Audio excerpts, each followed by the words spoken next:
നമുക്കറിയാം ഇന്നത്തെ ഈ വൈജ്ഞാനിക സദസ്സിൽ ഇപ്പോ സമാദരണീയനായ കഥകളി ആചാര്യൻ പറഞ്ഞതുപോലെ സൂചിപ്പിച്ചതുപോലെ നിരവധി ആധ്യാത്മിക വൈജ്ഞാനിക സാംസ്കാരിക സേവന മേഖലകളിൽ തനതായ മുദ്ര പതിപ്പിച്ചുകൊണ്ട് നമ്മളെല്ലാം പാരമ്പര്യമായിട്ട് ഉദ്ധാരണം ചെയ്യുന്നതിന് വേണ്ടി ഉടലെടുത്തിട്ട് പ്രവർത്തിക്കുന്ന വലിയൊരു സംഘടനയ്ക്ക് മുമ്പിൽ വന്നു നിൽക്കാനായിട്ടുള്ളൊരു ഭാഗ്യം, അതിലൊരു ഭാഗമാവാൻ കിട്ടിയിട്ടുള്ള ഈ നിമിഷം സാക്ഷാൽ പൊന്നുഗുരുവായൂരപ്പന്റെ അനുഗ്രഹത്തോടുകൂടി ഭൂലോക വൈകുണ്ഠമായിട്ടുള്ള ഈ പ്രദേശത്ത് ലഭിച്ചിരിക്കുകയാണ്. അടുത്ത മാസം നടക്കാനിരിക്കുന്ന ശ്രീമദ് ഭാഗവത മഹോത്സവത്തോടനുബന്ധിച്ച് അല്പനേരം ഭാഗവതത്തിലെ സ്ത്രീരത്നങ്ങളെ കുറിച്ച് നമുക്കൊന്ന് വിചിന്തനം ചെയ്യാം. ഈ ചുരുങ്ങിയ സമയത്തിനുള്ളിൽ എത്ര കണ്ട് നമുക്ക് തീർക്കാൻ പറ്റുമോ അത്ര കണ്ട് അവരെ കുറിച്ച് ചിന്തിക്കാം. പലപ്പോഴും ഹിന്ദു പുരാണങ്ങളും ആധ്യാത്മിക ശാസ്ത്രങ്ങളും ഒക്കെ വിമർശനത്തിന് വിധേയമാകുന്നത് സ്ത്രീകൾ അബലകളാണ് എന്ന് പറഞ്ഞിട്ടാണ്, അല്ലെ? ശ്രദ്ധിച്ചിട്ടുണ്ടോ? പക്ഷേ അതേസമയം തന്നെ ഇപ്പൊ ഒരു സ്ത്രീ എന്ന് പറയുമ്പോൾ അതിനുള്ള ചാബല്യം കാണിക്കുമ്പോൾ തന്നെ സ്ത്രീകൾ പ്രബലകളാണ് എന്ന് തീർച്ചപ്പെടുത്തുന്ന ധാരാളം സന്ദർഭങ്ങളെയും നമ്മുടെ പുരാണത്തിലുണ്ട്. അതുകൊണ്ട് തന്നെയാണ് മനുസ്മൃതി പറഞ്ഞത്, എത്ര നാരിസ്തു പൂജ്യന്തേ രമന്തേ തത്ര ദേവതായ. എവിടെയാണോ സ്ത്രീകൾ ആദരിക്കപ്പെടുന്നത്, ബഹുമാനിക്കപ്പെടുന്നത്, അവിടെ ദേവതമാർ സന്തോഷിക്കുന്നു എന്ന് പറയും. അപ്പൊ അത് വെച്ച് നോക്കുന്ന സമയത്ത് ഭാരതീയ സങ്കല്പത്തിൽ ഭാരതത്തിന്റെ ഒരു ഹൃദയം തന്നെയാണ് ശ്രീമദ് ഭാഗവതം എന്ന് നമുക്ക് പറയാനായിട്ട് സാധിക്കും, അല്ലെ? ഭാരതമാതാവിന് ഒരു നാമമുണ്ട്. ഈ ഭാരതക്ഷേത്രത്തിൽ ഭാരതമാതാവായിട്ട് തന്നെയാണ് രത്നഗർഭ എന്നൊരു നാമം നിങ്ങൾ കേട്ടിട്ടുണ്ടാവും, അല്ലെ? വിശിഷ്ടങ്ങളായ അനർഘങ്ങളായിട്ടുള്ള രത്നങ്ങളെ ഗർഭം ധരിക്കാൻ അവൾക്ക് ലഭിച്ചിട്ടുള്ള പേരാണ് രത്നഗർഭ എന്ന് പറയുന്നത്. അതിലെ ധാരാളം വിശിഷ്ട രത്നങ്ങളെ, ഇവിടെ ഇരിക്കുന്ന ധാരാളം മഹത് വ്യക്തിത്വങ്ങളെ നമ്മൾ കണ്ടു കഴിഞ്ഞു എന്നുള്ളതാണ്. അപ്പൊ അതുപോലെ തന്നെ ഭാഗവതത്തിലും നമുക്ക് കാണാൻ സാധിക്കുന്ന നിരവധി സ്ത്രീ കഥാപാത്രങ്ങളുണ്ട്. ഭാഗവതം ആദ്യം തന്നെ ഭഗവാനെ സ്തുതിപ്പിക്കുന്നത് ഒരു സ്ത്രീയെ കൊണ്ടാണ് എന്നുള്ളതാണ്. അപ്പൊ അതിനു മുൻപ് തന്നെ ഭാഗവതം എന്ന് പറയുന്ന ഒരു ശാസ്ത്രത്തിന്റെ, ഒരു മഹത് പുരാണത്തിന്റെ പ്രസക്തി, അതിനെക്കുറിച്ച് ചെറുതായിട്ടൊന്ന് സൂചിപ്പിക്കാം. ശരിക്കും വ്യുത്പത്തി അനുസരിച്ച് ഭാഗവതത്തിന് 3 തരത്തിൽ അർത്ഥം പറയാറുണ്ട്. ഭഗവതഃ ഇദം ഭാഗവതം എന്ന് പറയും.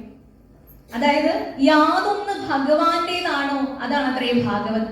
നമ്മളൊക്കെ ഭഗവാന്റേതാണ്, നമ്മളൊക്കെ ഭാഗവതാണെന്ന് അർത്ഥം. അടുത്ത അർത്ഥം, യാതൊരു ശാസ്ത്രം ഭഗവൻ സ്വരൂപം കാണിച്ചു തരുന്നോ അത് ഭാഗവതം. ഏതൊരു ശാസ്ത്രമാണോ ഭഗവാന്റെ പ്രത്യക്ഷ സ്വരൂപമാണ്, ഭഗവാന്റെ വാങ്മയ സ്വരൂപമാണ് ഭാഗവതം എന്നെല്ലാം പറയാറുണ്ട്. അത് ഭാഗവതം ഭഗവാന്റേതാണ് എന്നൊരർത്ഥം. ഭഗവതഃ അയം ഭാഗവതഃ, യാതൊരു വ്യക്തി ഭഗവാന്റേതായിട്ട് തീരുന്നോ അതും ഭാഗവതാണ്. ഭഗവാൻ തന്റെ ഭക്തനെ പല പരീക്ഷണ നിരീക്ഷണങ്ങളിലൂടെ കടത്തിവിട്ട് തന്റേതാക്കി മാറ്റുന്ന വലിയൊരു പ്രക്രിയ ഭാഗവതത്തിൽ, വളരെ വിമലീകരണത്തിന്റെ ഒരു ശാസ്ത്രം. മനുഷ്യ മനസ്സിനെ ആധികൾ കൊണ്ടും വ്യാധികൾ കൊണ്ടും ഇങ്ങനെയുള്ള ഔഷധങ്ങളൊക്കെ കൊടുത്ത് ശുദ്ധീകരിക്കുന്ന വളരെ മനോഹരമായിട്ടുള്ളൊരു പ്രക്രിയ. അതിൽ നിരവധി കഥാപാത്രങ്ങൾ രംഗത്ത് വരുന്നു എന്നുള്ളതാണ്. അപ്പൊ അതിലെ ചില കഥാപാത്രങ്ങളെ നമ്മൾ എടുത്ത് പരിശോധിക്കുന്നു. നമ്മളുടെ ഇന്നത്തെ ഏറെക്കുറെ ഇവിടെ സ്ത്രീകളാണ്, അമ്മമാരാണ് എന്ന് പറഞ്ഞതുകൊണ്ടാണ് ഈ ഒരു വിഷയം ഇന്ന് ചർച്ച ചെയ്യാമെന്ന് വെച്ചത്. അപ്പൊ എന്ത് തന്നെയായാലും ഭാഗവതം നമ്മുടെ സംസാര സാഗരം, അല്ലെ? ഗുരവേ സർവലോകാനാം ഭിഷജേ ഭവരോഗിണാം നിധേ സർവവിദ്യാനാം ദക്ഷിണാമൂർത്തയേ നമഃ. വിഷജേ ഭവരോഗിണാം എന്ന് പറയാം. ഭവരോഗി എന്ന് പറഞ്ഞു കഴിഞ്ഞാൽ ഈ സംസാര ദുഃഖത്തെ തരണം ചെയ്യാനുള്ള, ഈ ആദിവ്യാധികളെ മാറ്റാനുള്ള വിഷഗ്വരനായിട്ടാണ് ഭഗവാനെ നമ്മൾ, ധന്വന്തര മൂർത്തി ഭാവത്തിലാണ് ഭഗവാനെ നമ്മൾ നമസ്കരിക്കുന്നത്. അപ്പൊ ഭാഗവതം നമ്മൾ ആശ്രയിക്കുന്നവരെ ഭഗവാന്റെ അടുത്ത് എത്തിക്കുന്ന ഒരു തരണിയാണ്, ഒരു തോണിയാണ് എന്നുള്ളത്. അപ്പൊ നമ്മള് ഒരു തോണിയിൽ കയറി പോകണം. തോണി ദൃഢവും ശ്രേഷ്ഠവുമായാൽ മാത്രമാണ് നമ്മളെ മറുകരയ്ക്ക് എത്തിക്കുകയുള്ളൂ. അതിലൊരു ദ്വാരമുണ്ടെങ്കിൽ, അതിലൊരു ഹോളുണ്ടെങ്കിൽ, ഒരു ഓട്ടയുണ്ടെങ്കിൽ നമുക്ക് തോണി നമ്മളെ മറുകരയ്ക്ക് എത്തിക്കുന്നതിന് പകരം മുക്കിക്കളയും. ഈ ഒരു അവസ്ഥയാണ്. അപ്പൊ നമ്മൾ ആശ്രയിക്കുന്ന ഭാഗവത തോണിയാണ്. അത് വളരെ ദൃഢമാണ്. അപ്പൊ നമ്മളും അതുപോലെ ഭഗവാനോട് അചഞ്ചലമായിട്ടുള്ള ഭക്തി, ദൃഢമായിട്ടുള്ള ഒരു ഭക്തി ഉണ്ടാക്കിയെടുക്കേണ്ടതുണ്ട്. അതിനെ നമ്മളെ പാകപ്പെടുത്തിയെടുക്കുന്ന ഒരു ശാസ്ത്രമാണ്. ഭാഷ്യം രചിക്കുമ്പോൾ ശ്രീധരാചാര്യ സ്വാമികൾ അടക്കം പറഞ്ഞത് കാഹം മന്ദമതിക മന്ഥനം ഇതം മന്ഥനം ക്ഷീരമാരിഭേ എന്നാണ്. അല്പബുദ്ധിയായ ഞാൻ എവിടെ നിൽക്കുന്നു, പാൽക്കടലാകുന്ന ഭാഗവത മഥനം എവിടെ കിടക്കുന്നു. അത്ര വിനയാന്വിതനായി ഭാഗവതമാകുന്ന പാൽക്കടലിൽ അരികെ അതിനെ നോക്കി നിൽക്കുന്ന, അതിനെ വളരെ വിനയത്തോടുകൂടിയും ഭക്തിയോടുകൂടിയും സമീപിക്കുന്ന ഒരു കൊച്ചുകുട്ടിയുടെ ആ ഒരു ഭാവത്തിലാണ് അദ്ദേഹം ഭാഗവതത്തെ നോക്കിക്കാണുന്നത്. അപ്പൊ നമ്മൾ ആശ്രയിക്കുന്ന ഭാഗവതം ഭഗവാൻ തന്നെയാണ് എന്ന ഉറച്ച ബോധ്യത്തിൽ നമുക്ക് ശരിക്കും വിദ്വാൻമാരുടെയൊക്കെ മാറ്റുരയ്ക്കപ്പെടുന്നത് ഭാഗവതം എന്ന് പറയുന്ന ശാസ്ത്രത്തെ വിവേചിച്ചറിയുന്നതിനാണ്, അല്ലെ? അപ്പം എന്ത് തന്നെയാണെങ്കിലും നമുക്ക് ഈ വൈകിയ വേളയിൽ ഭാഗവതത്തിലെ സ്ത്രീരത്നങ്ങളെ ഒന്ന് പരിശോധിക്കാം. ഭാഗവത മഹാത്മ്യത്തിലേക്ക് ആദ്യം ചെല്ലുമ്പോൾ നാരദ മഹർഷി ഈ ഭൂലോകം സഞ്ചരിക്കുന്ന സമയത്ത് കാണാൻ സാധിക്കുന്നത് ഭക്തി ദേവിയെയാണ്, അല്ലെ? ഭാഗവത മഹാത്മ്യത്തിൽ നമുക്ക് കാണാൻ സാധിക്കും യൗവനയുക്തയായിട്ടുള്ള ഒരു സ്ത്രീ, അവളുടെ അരികിൽ വൃദ്ധരായിട്ടുള്ള രണ്ടുപേര് തളർന്ന് കിടക്കുന്നു. അപ്പോഴാണ് നാരദ മഹർഷി ചോദിക്കുന്നത് ആരാണ്? അപ്പോഴാണ് ഞാൻ ഭക്തി ദേവിയാണ്, വൃന്ദാവനത്തിൽ വന്നപ്പോഴാണ് ഞാൻ ഈ ഒരു രൂപത്തിലെങ്കിലും ആയത് എന്ന് ഭക്തി ദേവി നാരദ മഹർഷിയോട് പറയുന്നു. അപ്പൊ ഇതാരാണെന്ന് ചോദിക്കുമ്പോൾ വൃദ്ധരായ, വാർദ്ധക്യം ബാധിച്ച് ജരാനരകൾ ബാധിച്ച് ഇവർ ആരാണെന്ന് ചോദിക്കുമ്പോൾ ഇതെന്റെ പുത്രന്മാരാണ്, ഇവരുടെ നാമങ്ങളാണ് ജ്ഞാനവൈരാഗ്യങ്ങൾ എന്ന് ഭക്തി ദേവി പറയുന്നു. അത്ഭുതപ്പെടുത്തുന്നു. അമ്മയ്ക്ക് യൗവനവും മക്കൾക്ക് വാർദ്ധക്യവും. എന്താണത് സംഭവിക്കുന്നത്? കലിയുഗത്തിൽ കാണുന്ന കാഴ്ചയാണ് നമ്മളോട് ഭക്തി ദേവിയെ, ഒരു സ്ത്രീ രംഗത്തെ മുൻനിർത്തി നമ്മളെ പഠിപ്പിക്കുന്നു ഭാഗവതം. ഇപ്പൊ ഭക്തിയൊക്കെ സാമാന്യമായിട്ട് എല്ലാവർക്കും ഉണ്ട്.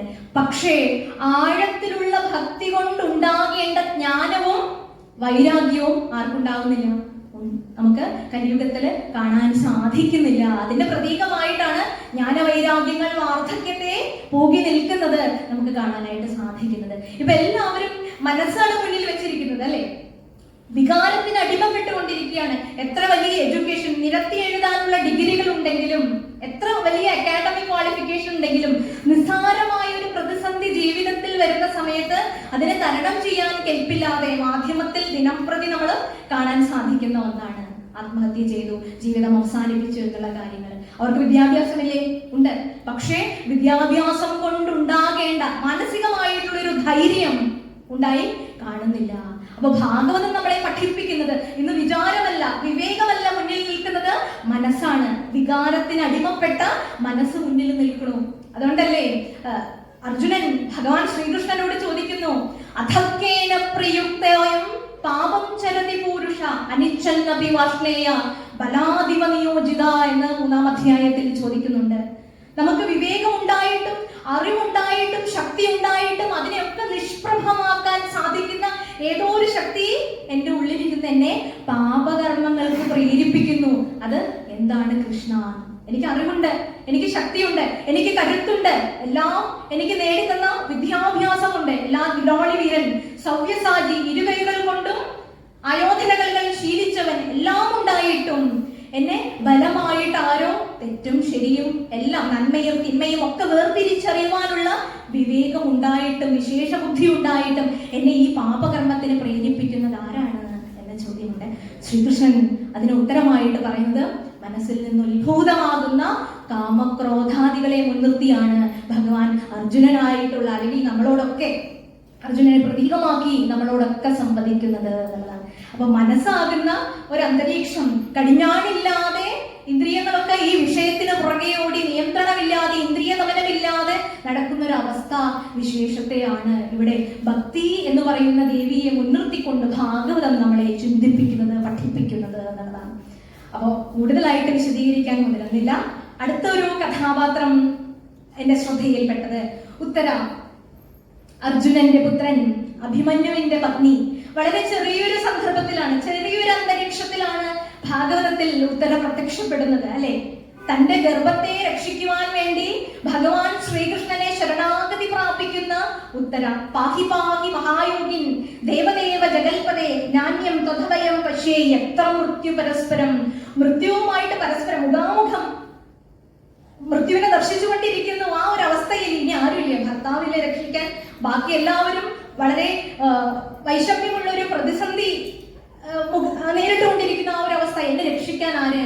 അപ്പൊ ആത്യന്തികമായ ആശ്രയ ബോധം എവിടെ വന്നു? ഭഗവാനിൽ വന്നു. ഭഗവാനെ നീ തന്നെ രക്ഷ എന്ന് പറഞ്ഞ് അശ്വത്ഥാമാവ് പാണ്ഡവരുടെ ഒരു തലമുറ പോലും അവശേഷിക്കരുത് എന്ന് കരുതിയിട്ട് ആ കുഞ്ഞുങ്ങളെയൊക്കെ കൊന്നു കളഞ്ഞു നിഷ്കരുണം. ഇനി പരീക്ഷിത്ത് എന്ന് പറയുന്ന ഒരു പ്രജ ഉത്തരയുടെ ഗർഭത്തിൽ വളരുന്നു എന്ന് മനസ്സിലാക്കിയ അശ്വത്ഥാമാവ് ബ്രഹ്മാസ്ത്രം പ്രയോഗിക്കുകയാണ് ഗർഭത്തിനു മേൽ. ഇനി ആരാ രക്ഷിക്കുക? ഏതൊരാപത്തിൽ നിന്ന് തങ്ങളെ ആരാണ് രക്ഷിച്ചിട്ടുള്ളത്? ഉത്തമ ബോധ്യമുള്ള ഉത്തര അഭയം പ്രാപിച്ചത് സാക്ഷാൽ ശ്രീകൃഷ്ണ ഭഗവാനെ തന്നെയാണ്. അങ്ങനെ പൂർണ്ണ സമർപ്പണം. ഒരു സ്ത്രീ, ഒരു ഉത്തര എന്ന് പറയുന്ന ഒരു സ്ത്രീയുടെ പൂർണ്ണ സമർപ്പണമാണ്. പലപ്പോഴും നമ്മളൊക്കെ സമർപ്പിക്കാറുണ്ട്. പക്ഷേ നമ്മളുടെ സമർപ്പണത്തിലൊക്കെ പലപ്പോഴും ന്യൂനതകൾ കാണാൻ സാധിക്കും, അല്ലെ? ഇനി എന്തെങ്കിലും തന്നെ സമർപ്പിച്ചാൽ, ഒരു ക്ഷേത്രത്തിലേക്കോ മറ്റെന്തെങ്കിലും ദ്രവ്യമായിട്ടൊക്കെ നമ്മൾ സമർപ്പിച്ചാൽ നമ്മളുടെ ഐഡന്റിറ്റി രേഖപ്പെടുത്താനാണ് നമ്മൾ കൂടുതൽ ശ്രമിക്കാറ്, അല്ലെ? എനിക്ക് ഓർമ്മ വരുന്നത് ശ്രീ എൽ ഗിരീഷ് കുമാർ അവരുടെ ഒരു പ്രഭാഷണം എറണാകുളത്തപ്പൻ ഗ്രൗണ്ടിൽ ഉണ്ടായി. ദേവയജ്ഞത്തെ ആസ്പദമാക്കിയിട്ടാണ്. അപ്പൊ നമ്മുടെ സമർപ്പണത്തിന്റെ ന്യൂനതയാണ് അദ്ദേഹം അവിടെ ചൂണ്ടിക്കാണിച്ചത്. ഒരു കൊച്ചു നടന്നൊരു കാര്യത്തെ സംബന്ധിച്ച് ആണ് അദ്ദേഹം സംസാരിച്ചത്. ഒരു പ്രദേശത്ത് വലിയൊരു ധനികൻ ഉണ്ടായിരുന്നു. അദ്ദേഹം ആർക്കും ഒന്നും കൊടുക്കാത്ത അറുപിശുക്കനായിരുന്നു. ഒരിക്കൽ അദ്ദേഹത്തിന് തോന്നിയത്രേ, തനിക്ക് ഇത്ര ധനം ഉണ്ടായിട്ട് എന്താണ് പ്രയോജനം? അത് എനിക്ക് എന്നെ നാലാള് അറിയണമെങ്കിൽ, എന്നെ അംഗീകരിക്കണമെങ്കിൽ, എന്നെ പുകഴ്ത്തി വാഴ്ത്തി സ്തുതിക്കണമെങ്കിൽ ഞാൻ ആർക്കെങ്കിലും ഇത്തിരി പൈസയൊക്കെ കൊടുക്കണം എന്ന് വിചാരിച്ച് അദ്ദേഹം നാട്ടിലേക്ക് ഇറങ്ങുകയാണ്. അപ്പോഴാണ് അവിടെ ഒരു അമ്പലത്തില് കൊടിമരം ചെമ്പ് പൂശാനുള്ള ഒരു ധാരണയ്ക്ക് വേണ്ടി കമ്മിറ്റി മീറ്റിംഗ്. അദ്ദേഹം എന്താണ് ഇവിടെ തിരക്കെന്ന് ചോദിച്ചു. അപ്പോഴാ പറഞ്ഞു, കൊടിമരം ചെമ്പ് പൂശാൻ വേണ്ടിയിട്ടുള്ള ഒരു ധാരണയിലേക്കായിട്ടുള്ള മീറ്റിംഗ് ആണെന്ന്. അപ്പൊ അദ്ദേഹം പറഞ്ഞു, എന്താ ചെമ്പാക്കിയത്? സ്വർണ്ണമായിരുന്നില്ലേ എന്ന് ചോദിച്ചു. അതിനാരാ തരാം? ഇതൊക്കെ പിരിച്ചുണ്ടാക്കി ബുദ്ധിമുട്ടിയിട്ട് വേണ്ടേ എന്നൊക്കെ ഇവര് പറഞ്ഞു. അപ്പൊ അദ്ദേഹം പറഞ്ഞു, ഞാൻ തരാം എന്ന്. അവർക്ക് ആദ്യം വിശ്വാസമായില്ല. അറുപിശുക്കനായിട്ടുള്ള ഒരാൾ എങ്ങനെയാണ്, അദ്ദേഹത്തിന്റെ പേര് രാമചന്ദ്രൻ എന്നായിരുന്നു. അപ്പോ എങ്ങനെയാ തരാം? ഒടുവിൽ അദ്ദേഹം എഴുതി ഒപ്പിട്ട് സംബന്ധിച്ച ഒരു എഗ്രിമെന്റ് ഒക്കെ സൈൻ ചെയ്തതിന് ശേഷം വളരെ സന്തോഷമായി. നമ്മുടെ ക്ഷേത്രത്തിൽ കൊടിമരം സ്വർണ്ണം പൂശിയാന്നൊക്കെ പറഞ്ഞു കഴിഞ്ഞാൽ സ്വർണം നല്ലൊരു മെറ്റലാണ്, എല്ലാവർക്കും സന്തോഷമായി. സ്വർണ്ണശോഭയുള്ള കൊടിമരം കാണാമല്ലോ എന്നൊക്കെ കരുതി എല്ലാവരും സന്തോഷത്തോടു കൂടി പിരിഞ്ഞുപോയി. അപ്പോഴാണ് രാമചന്ദ്രൻ സാറ് കമ്മിറ്റി പ്രസിഡന്റിനോട് പറഞ്ഞത്, ഞാൻ സ്വർണ്ണമൊക്കെ തരാം, സ്വർണം പൂശാനുള്ള പൈസയൊക്കെ ഞാൻ തരാം, പക്ഷേ എന്റെ പേര് അതിന്റെ അടിയിലായിട്ടൊന്ന് എഴുതി വെക്കണേ എന്ന് പറഞ്ഞു. അപ്പോ പൈസ തരാൻ തയ്യാറായപ്പോ പേര് അടിയിലല്ല, എവിടെ വേണമെങ്കിലും എഴുതാന്ന് കമ്മിറ്റിക്കാരും പറഞ്ഞു. അങ്ങനെ പിരിഞ്ഞു. അതിനുശേഷം ഇപ്പൊ നമ്മളൊക്കെ പഠിച്ചിട്ടുണ്ട്, നമ്മളൊക്കെ മനസ്സിലാക്കിയിട്ടുണ്ട്, മുത്തശ്ശി കഥകളിലൂടെയൊക്കെ കേട്ടിട്ടുണ്ട്. ക്ഷേത്ര ദേവതകൾ അത്താഴ പൂജയൊക്കെ കഴിഞ്ഞ് രാത്രി തിരുമേനി പോയി കഴിഞ്ഞാൽ ഇറങ്ങി നടക്കും അത്രയും. ആദ്യമൊന്നും വിശ്വസിച്ചില്ല ഈ കഥകളൊക്കെ. അപ്പോഴാണ് ഒരു ദൃഷ്ടാന്തം കൂടി മുത്തശ്ശി പറഞ്ഞു തരുന്നത്. കാളിദാസന്റെ കഥ. ദാസൻ കാളിദാസനായ കഥ. പാണ്ഡിത്യമില്ല എന്ന് പറഞ്ഞ് അദ്ദേഹത്തെ ഇറക്കി വിട്ടപ്പോൾ ദാസൻ സഞ്ചരിച്ചു ഏറെ ദൂരം. നേരം ഇരുട്ടി. ഏകദേശം ഒരു കുറ്റിക്കാടിന് സമാനമായ ഒരു സ്ഥലത്തെത്തി.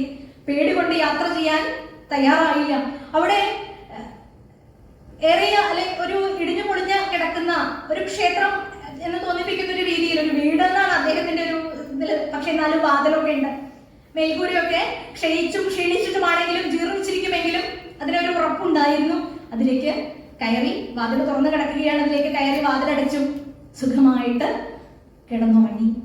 കാലത്ത് നമ്മുടെ കാളി ഭഗവതിയുടെ പ്രയാണവും കാളിയുടെ ദേശാടനമൊക്കെ കഴിഞ്ഞ് കാളി പുലർച്ചയ്ക്ക് തന്റെ ക്ഷേത്രത്തിൽ, തന്റെ വീട്ടിലേക്ക്, തന്റെ ഗൃഹത്തിലേക്ക് വന്ന് കയറുകയാണ്. അപ്പോഴാണ് വാതില് ചാരിയിരിക്കുന്നു. താൻ തുറന്നിട്ട വാതിൽ ആരോ അടച്ചിട്ടിരിക്കുന്നു. കാളിദേവി വാതിലിൽ മുട്ടി, അകത്താര്?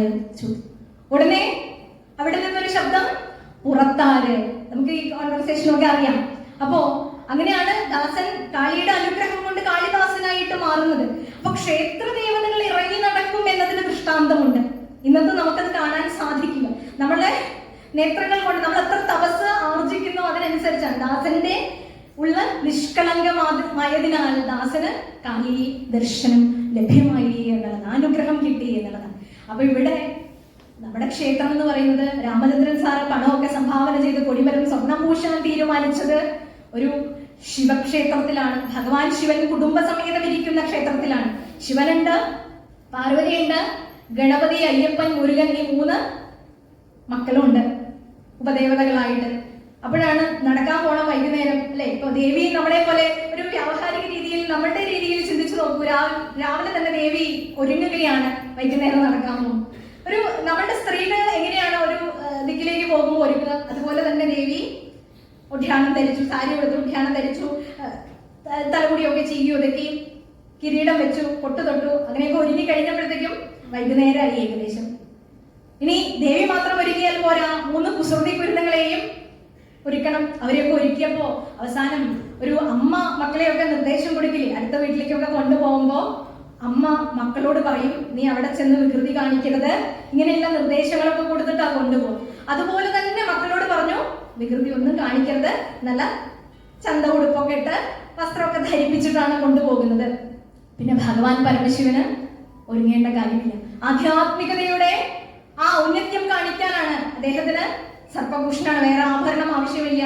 നന്ദിവാഹനാണ്, വേറെ വാഹനം ആവശ്യമില്ല. ചുടല ഭസ്മധാരിയാണ്, നമ്മളെ പോലെ കോസ്മെറ്റിക്സിന്റെയും ആവശ്യം അദ്ദേഹത്തിനില്ല. അപ്പോ എല്ലാവരും ഒരുങ്ങി തയ്യാറായപ്പോ താഴെ പൂജയൊക്കെ കഴിഞ്ഞ് തിരുമേനി നടയടിച്ചു. അപ്പൊ അവരുടെ വീട്ടുമുറ്റത്തേക്ക് ഇങ്ങനെ ഇറങ്ങി ഇന്നലെ വരെ കണ്ടിട്ടില്ലാത്ത ഒരു സംഗതി അവർക്ക് കാണാനായിട്ട് സാധിച്ചു. എന്താ അത്? ശോഭയാൽ തെളിഞ്ഞു നിൽക്കുന്ന കൊടിമരത്തെ അവർക്ക് കാണാൻ സാധിച്ചു. കൊടിമരത്തിന്റെ സ്വർണ്ണപൂശിയുള്ള ഉദ്ഘാടന കർമ്മങ്ങളൊക്കെ കഴിഞ്ഞ ആളുകൾക്ക് വലിയ സന്തോഷമൊക്കെ ആയി പിരിഞ്ഞു പോയിട്ടേ ഉണ്ടായിരുന്നുള്ളൂ. ദേവിയും ദേവനും ആ സ്വർണ്ണശോഭയൊക്കെ കണ്ട് ആനന്ദിച്ചു നിൽക്കുകയാണ്. അപ്പോഴാണ് നമ്മുടെ ഈ വികൃതികളായ 3 മക്കൾ മുകളിലെത്തിയിരിക്കണം, കൊടിമരത്തിലേക്ക് വലിഞ്ഞു കയറിയിരിക്കണം. താഴത്തുനിന്ന് അമ്മ നിർദ്ദേശങ്ങളൊക്കെ കൊടുത്ത് ഉപദേശങ്ങളൊക്കെ കൊടുത്ത് കൊണ്ടുവന്നിട്ടേ ഉള്ളൂ. വികൃതികളായ അവർ വലിഞ്ഞു കയറിയിരിക്കുന്നു. അമ്മയ്ക്ക് ദേഷ്യമായി ഇതൊക്കെ പറഞ്ഞിട്ടാ കൊണ്ടുവന്നത്. സാധാരണ നമ്മുടെയൊക്കെ അമ്മമാര് നമ്മളെയൊക്കെ വഴക്ക് പറയാൻ സാരി തുമ്പൊക്കെ ഇവിടെ എടുത്തു കുത്തി ചീത്ത പറയുന്ന ഒരു ലാഘവത്തോടു കൂടി പാർവതി ഈ 3 മക്കളോട് പറഞ്ഞു അത്രേ, ഇറങ്ങടാ മക്കളെ, ഇത് നിന്റെ അച്ഛന്റെ വകയല്ല എന്ന് പറഞ്ഞു അത്രേ. അപ്പൊ ഇങ്ങനെ സഭ്യമല്ലാത്ത ഭാഷ, കാർക്കശ്യസ്വരത്തിൽ പ്രയോഗിച്ച ഒരു ഭാഷ, ഇതൊക്കെ കേട്ട് പരമശിവൻ അന്താളിച്ചു പോയി. പാർവതി ഇതുവരെ ഇത്തരത്തിലുള്ള ഭാഷ കൈകാര്യം ചെയ്തിട്ടേ ഇല്ല. പിന്നെ നോക്കുമ്പോഴാണ് പരമശിവന് മനസ്സിലായി, ശരിയാണ് പാർവതി മാതാവ് പറഞ്ഞത്, പാർവതി ദേവി പറഞ്ഞത് ശരിയാണ്, അവിടെ രാമചന്ദ്രൻ വക എന്നാണ് എഴുതി വെച്ചിട്ടുള്ളത്. അപ്പോഴേക്കും കുട്ടികൾ ദീപാരാധന തട്ടെടുത്ത് കളിക്കുന്നു, അതിൽ നാരായണി കുട്ടി വക എന്ന് എഴുതി വെച്ചിരിക്കണം. ഇനി മറ്റൊരാൾ പൂജാപാത്രം എടുത്ത് കളിക്കുന്നു, അതിൽ മാധവി കുട്ടി വക എന്ന് എഴുതി വെച്ചിരിക്കണം. അമ്മ ചീത്ത പറഞ്ഞപ്പോൾ അതൊക്കെ അവിടെ വിട്ട് പ്രദക്ഷിണ വഴി ഓടി. അവിടെയൊക്കെ പ്രദക്ഷിണ വഴി വിധിച്ചവരുടെ പേരുകളായിരുന്നു എന്നുള്ളത്. അപ്പോ ഇത് പറഞ്ഞത് തൊടുന്നത് മുഴുവൻ ഓരോരുത്തരുടെ വക, ഒരു വകയില്ലാത്തവര് ദേവതകളോ എന്ന് തോന്നും വിധത്തിൽ ഒരു പ്രഭാഷണം അദ്ദേഹത്തിൽ നിന്ന് കേട്ടിട്ടുണ്ട്. അത് ഇവിടെ ഷെയർ ചെയ്തു എന്ന് മാത്രമേ ഉള്ളൂ. പക്ഷേ ഇത് പറയുമ്പോഴാണ്, ഒരാൾ എഴുതി ക്ഷേത്രത്തിലേക്ക് കൊടുക്കുമ്പോഴാണ് മറ്റുള്ളവർക്ക് കൊടുക്കുവാനുള്ള പ്രേരണ ഉണ്ടാകുന്നത് അല്ലെ. ഒരാൾ ഇത്രയും കൊടുത്തു, അതുകൊണ്ട് നമ്മളും നമ്മുടെ ക്ഷേത്രത്തിന്റെയും ഇതുപോലുള്ള സംഘടനകളുടെയും ഒക്കെ നേട്ടങ്ങൾക്കും അതിന്റെ ഉദ്ധാരണത്തിനും വേണ്ടി നമ്മൾ ചെലവിടുന്നു. അപ്പോൾ നമ്മുടെ പേരെഴുതി വെക്കുമ്പോൾ കൂട്ടത്തിൽ അവരുടെ പേരിലൊക്കെ വരുമല്ലോ എന്ന് വിചാരിച്ച് അതൊരു പ്രചോദനമായി കണക്കാക്കുന്ന കാര്യങ്ങളുമുണ്ട്. പക്ഷേ സമർപ്പണം വെച്ച് നമ്മൾ എന്തെങ്കിലും ചെയ്യുകയാണെങ്കിൽ, നമ്മുടെ സമർപ്പണം പൂർണ്ണമാകണമെങ്കിൽ അതിൽ ഇത്തരത്തിലുള്ള ന്യൂനത പാടില്ല. ഇപ്പൊ ഗംഗയും യമുനയും എല്ലാ നദികളും സംഗമിക്കുന്നത് സാഗരത്തിലാണ്. ഇപ്പൊ നമ്മളൊരു സാഗരത്തിൽ വന്ന് അതിൽ കുറച്ച് വെള്ളം എടുത്ത് നമ്മൾ പറയും, ഇത് ഞങ്ങളുടെ അടുത്തുകൂടെ ഒഴുകുന്ന ഭാരതപ്പുഴയിലെ വെള്ളമാണ് പറയാൻ നമുക്ക് സാധിക്കും? ഇല്ല.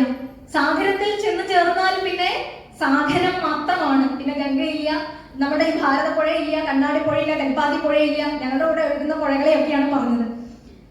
അപ്പോ നമ്മുടെ സമർപ്പണത്തിന്റെ പൂർണ്ണത നമ്മുടെ പ്രാർത്ഥനകളിൽ ഭക്തിയിൽ ഉണ്ടാവാൻ സാധിച്ചാൽ ഉത്തര അതിന് വലിയൊരു ഉദാഹരണമാണ്. ഉത്തര തന്റെ ഗർഭത്തെ രക്ഷിക്കുവാൻ വേണ്ടി ഭഗവാനിൽ പൂർണ്ണ ശരണാഗതി അടഞ്ഞു.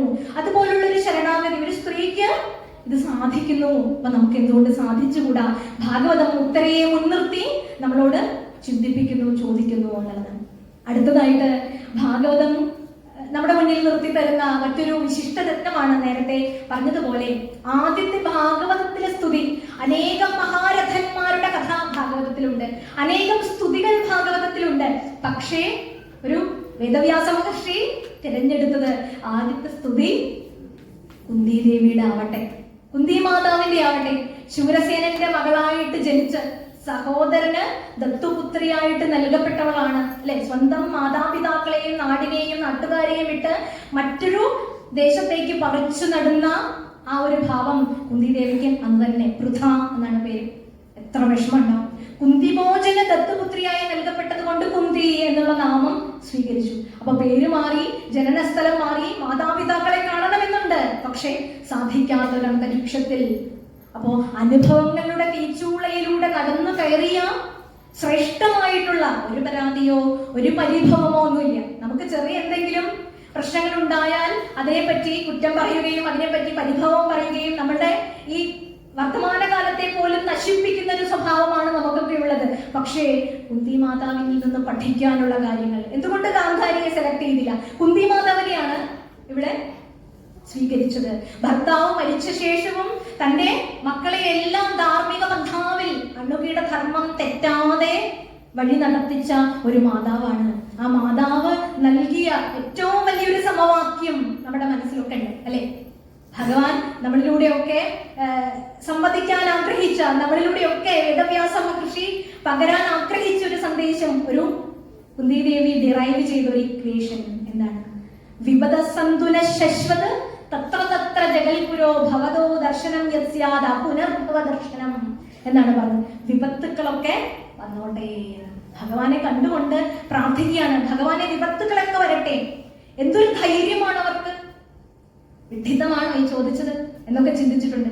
നമ്മളെല്ലാം പ്രാർത്ഥന ആപദാം അപഹർത്താരം ദാതാരം സർവസമ്പദാം ലോകാഭിരാമം ശ്രീരാമം ഭൂയോ ഭൂയോ നമാമ്യഹം എന്ന് പ്രാർത്ഥിക്കുന്ന ഒരു പാരമ്പര്യമാണ് അല്ലെ നമുക്കൊക്കെ ഉള്ളത്. ഭഗവാനെ ആപത്തുകൾ ഒഴിയട്ടെ, സമ്പൽ സമൃദ്ധികളും ഐശ്വര്യവും ഉണ്ടാവട്ടെ എന്ന് പ്രാർത്ഥിക്കുന്നതിന് പകരം ഇത്രയധികം ദുഃഖങ്ങൾ അനുഭവിച്ച സ്ത്രീയാണ് ഈ സംസാരിക്കുന്നത്. ദുഃഖങ്ങളൊക്കെ മതി, ഇതിൽ നിന്നൊക്കെ ഞാൻ പാഠം പഠിച്ചു എന്നൊക്കെ പറഞ്ഞുകൊണ്ട് ഇതിനൊരു അർത്ഥി വരുത്തണേ ഈശ്വര എന്നെല്ലാവരും പ്രാർത്ഥിച്ചത്. ഭഗവാൻ കൃഷ്ണനോട്, വാസുദേവ കൃഷ്ണനോട് ചോദിച്ചത് വിപത്തുക്കള് വന്നുകൊണ്ടേയിരിക്കട്ടെ. അടിക്കടി വിപത്തുക്കൾ വരുമ്പോൾ ഞാൻ ഭഗവാനോട് അടുക്കുമ്പോൾ എനിക്ക് കിട്ടുന്ന സുഖം എനിക്ക് സുഖമായിരിക്കുമ്പോൾ ഭഗവാനെ ഭജിക്കുമ്പോൾ ഉണ്ടാകുന്നില്ല എന്ന് കുന്തി അടിവരയിട്ട് തന്റെ ജീവിതം സന്ദേശമാക്കി വിവരിച്ചു തരികയാണ്. സന്തോഷത്തിന്റെ, ആനന്ദത്തിന്റെ, ലൗകിക ജീവിതത്തിന്റെ ഉദാത്തമായ അവസ്ഥകളിൽ നിന്നൊക്കെ ഒരു കൊട്ടാരത്തിലാണ് വളർന്നത്, രാജകുമാരിയായിട്ടാണ് വളർന്നത്. ഭൗതികമായിട്ടുള്ള എല്ലാ സൗകര്യങ്ങളും സുഖസൗകര്യങ്ങളും അനുഭവിച്ചവളാണ് കുന്തി ദേവി. ദുർവാസാവ് മഹർഷിയൊക്കെ അരികിൽ വന്നപ്പോൾ വളരെ നന്നായിട്ട് ആതിഥ്യ മര്യാദയോടുകൂടി ശുശ്രൂഷിച്ച് ദുർവാസാവിൽ നിന്നും അനുഗ്രഹം വാങ്ങി. പക്ഷേ ബാല്യത്തിന്റെ കൗതുകത്തിൽ അതൊന്ന് പരീക്ഷിച്ചു. എന്താ പരീക്ഷണം? മന്ത്രം കൊടുത്തൂലേ ദുർവാസാവ് മഹർഷിക്ക്. ഇപ്പൊ നമ്മൾ ഒരു കുട്ടിയോട്, ആ കുട്ടിക്ക് വിശേഷപ്പെട്ട ഒരു വസ്തു വാങ്ങിച്ചു കൊടുത്തിട്ട് നീ വീട്ടിൽ പോയി അത് തുറന്നു നോക്കിയാൽ മതി എന്ന് ആ കുട്ടിയോട് പറഞ്ഞാൽ എന്തായിരിക്കും സംഭവിക്കുക? കുട്ടിയുടെ ആ സമയത്തെ മാനസികാവസ്ഥയും കൗതുകവും ഒക്കെ വെച്ച് വീട്ടിലെത്തുന്നതിന് മുൻപേ ആ പൊതി ആ കുട്ടി തുറന്നിരിക്കും. അത് മഹർഷിക്ക് അറിയണമായിരുന്നു, നിഷ്കർഷിക്കണമായിരുന്നു കുന്തിയോട്. കുന്തി മുതിർന്നവരിലും മഹർഷിമാരിലും ഭക്തിയും ശ്രദ്ധയും ഒക്കെ ഉള്ളവളായിരുന്നു. പക്ഷേ മഹർഷിയും അത് വിട്ടു. അനുഗ്രഹം കൊടുത്തപ്പോൾ ആ ശുശ്രൂഷയിൽ ആനന്ദാതിരേകത്താൽ മഹർഷി കുന്തിയെ അനുഗ്രഹിച്ചു.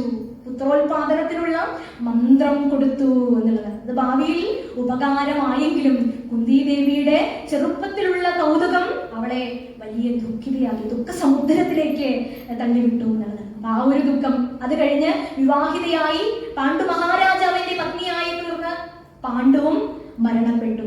പിന്നെ ഉണ്ടായിട്ടുള്ള പുത്രന്മാരെ മറ്റുള്ളവരിൽ നിന്നും രക്ഷിക്കാൻ പല പരിഹാസങ്ങളും, തന്റെ മക്കളെ എങ്ങനെയെല്ലാം ഉപദ്രവിക്കുവാനാണ് കൗരവാദികൾ ശ്രമിച്ചിട്ടുണ്ടായിരുന്നത്. വിഷം കൊടുത്തു കൊല്ലാൻ നോക്കി, അരക്കിലിട്ട് ചുട്ടുകൊല്ലാൻ നോക്കി, ചൂത് കളിച്ച്, കള്ളച്ചൂത് കളിച്ച് അവരെ രാജ്യത്തിൽ നിന്നും പുറത്താക്കി. ഇതെല്ലാം സഹിച്ചു. പക്ഷേ അവളുടെ ഗുണത്തെ വെടിഞ്ഞില്ല എന്നുള്ളതാണ്. നമുക്ക് ഗുണങ്ങൾ ധാരാളമുണ്ട്. പക്ഷേ വിപരീത സാഹചര്യം വരുമ്പോൾ ആ ഗുണങ്ങളെ നമുക്ക് ആ ഒരു നൈരന്തര്യം ഗുണങ്ങളുടെ ഉണ്ടാകുന്നുണ്ടോ എന്നുള്ളൊരു ചോദ്യം അവിടെയുണ്ട്. കുന്തിയെ പോലെ ധാരാളം പുരാണ കഥാപാത്രങ്ങൾ ഉണ്ട്. ഗുണങ്ങളെ നഷ്ടപ്പെടുത്താതെ ധാർമ്മികമായ ജീവിതം തന്നെ മുഖമുദ്രയാക്കിയവർ ഏതു പ്രതിസന്ധിയിലും. കുന്തി അങ്ങനെയായിരുന്നു. അങ്ങനെയുള്ളൊരു സാഹചര്യത്തിൽ ദാരിദ്ര്യത്തിൽ വളർന്നിട്ടും ഇത്രയധികം ദുഃഖങ്ങൾ അനുഭവിച്ചിട്ടും കുന്തി കൃഷ്ണനോട് പറഞ്ഞു, ഭഗവാനെ എനിക്ക് ആപത്ത് വരട്ടെ, എനിക്ക് ദുഃഖം വരട്ടെ. എന്തൊരു പ്രാർത്ഥനയാണ്, വിചിത്രമായ ഒരു പ്രാർത്ഥനയാണ്. അതൊരു പ്രാകൃത സ്ത്രീയെ കൊണ്ടാണ് വേദവ്യാസ മഹർഷി ഇവിടെ ചോദിച്ചത്. നമ്മളിവിടെ ശ്രദ്ധിക്കേണ്ട കാര്യങ്ങൾ, ഇപ്പൊ നമ്മളുടെ അക്കാഡമിക് ക്വാളിഫിക്കേഷനോ നമ്മളുടെ ലൗകികമായിട്ടുള്ള വിദ്യാഭ്യാസമോ നമ്മളുടെ ധനസ്ഥിതിയോ നമ്മുടെ സമൂഹത്തിലെ സ്ഥിതിയോ ഒന്നുമല്ല ഭക്തിക്ക് മാനദണ്ഡം എന്നുള്ളതാണ്. രാമായണം എന്ന് പറയുന്ന വിശിഷ്ടമായ കാവ്യം ഉണ്ടാകാൻ പ്രേരണയായിട്ടുള്ള 2 വരികൾ കാട്ടിൽ നിന്നാണ് കേൾക്കാനായിട്ട് സാധിച്ചത്. കാട്ടുവളന്റെ ധർമ്മപത്നിയിൽ നിന്ന്, കാടകങ്ങളിലെ കുടിലുകളിൽ ഇരുന്ന് ഭർത്താവിനും മക്കൾക്കും വെച്ചു വിളമ്പിയിട്ടുള്ള ഒരു കാട്ടാളത്തിയിൽ നിന്നാണ് കർമ്മസിദ്ധാന്തത്തിന്റെ ഐതിഹാസികമായ പ്രഖ്യാപനം ഉണ്ടായത്. തന്റെ മോഷണവൃത്തിയിൽ ഉണ്ടായിട്ടുള്ളൊരു സംശയം തീർക്കുവാനായിട്ട് പത്നിയോട് അടുത്ത് വന്നപ്പോൾ ചോദിച്ചു, ഞാൻ ചെയ്യുന്ന ഈ പ്രവൃത്തിയുടെ ഫലം നിങ്ങളൊക്കെ എടുക്കൂലേ എന്ന് ചോദിച്ചപ്പോൾ പത്നി പറഞ്ഞത്, നിത്യവും ചെയ്യുന്ന കർമ്മഗുണഫലം കർത്താവൊഴിച്ചു മറ്റന്യൻ ഭുജിക്കുമോ, താൻ താൻ നിരന്തരം ചെയ്യുന്ന കർമ്മങ്ങൾ താൻ താൻ അനുഭവിച്ചിടുകയെന്നേ വരൂ.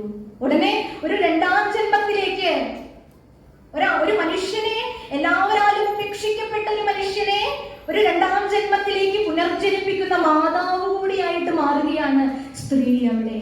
അപ്പോ എന്ത് വിദ്യാഭ്യാസമുണ്ട്, അവര് വിദ്യാലയം പോലും കണ്ടിട്ടില്ല, പക്ഷെ അവരുടെ ഉള്ളിലുണ്ടായിട്ടുള്ള താത്വികമായിട്ടുള്ള ശക്തി എത്രത്തോളം ഉണ്ട്. അപ്പോ സ്ത്രീ എന്ന് പറയുന്നത് കൊട്ടാരത്തിന്റെയോ അല്ലെങ്കിൽ അടുക്കളയുടെ 4 ചുമരുകൾക്കുള്ളിൽ ഒതുങ്ങി കഴിയേണ്ടതല്ല. ഇത്രയധികം പാണ്ഡിത്യമുള്ള കഥാപാത്രങ്ങളും ഉണ്ട്. അപ്പൊ നമ്മുടെ ഉള്ളിലുള്ള ചാപല്യം കളഞ്ഞ് നമ്മളെല്ലാം പുറത്തു വരണമെന്ന് കുന്തിദേവിയെ പോലെയുള്ളവർ ഈ പുരാണത്തിലെ സ്ത്രീരത്നങ്ങൾ നമ്മളോട് ഉദ്ഘോഷിക്കുകയാണ്. നോക്കൂ, ഒരു കുഞ്ഞു മീൻകുട്ടി തന്റെ അമ്മ മീനിനോട് തന്റെ അമ്മയോട് ചോദിക്കുകയാണ്, എന്നാ പറയാ. അമ്മയോട് ചോദിക്കുകയാണ് കുഞ്ഞു മീൻകുട്ടി, അമ്മേ ഈ വെള്ളം എന്ന് വെച്ചാ എന്താണ്? അയ്യോ, അങ്ങനെ ചോദിക്കാനേ പാടില്ല. നമ്മുടെ അകത്തും പുറത്തും ഒക്കെ വെള്ളമാണ്, അങ്ങനെ ചോദിക്കാനേ പാടില്ല. അപ്പൊ അമ്മ വെള്ളം കണ്ടിട്ടുണ്ടോ എന്ന് ചോദിക്കുക കുട്ടി.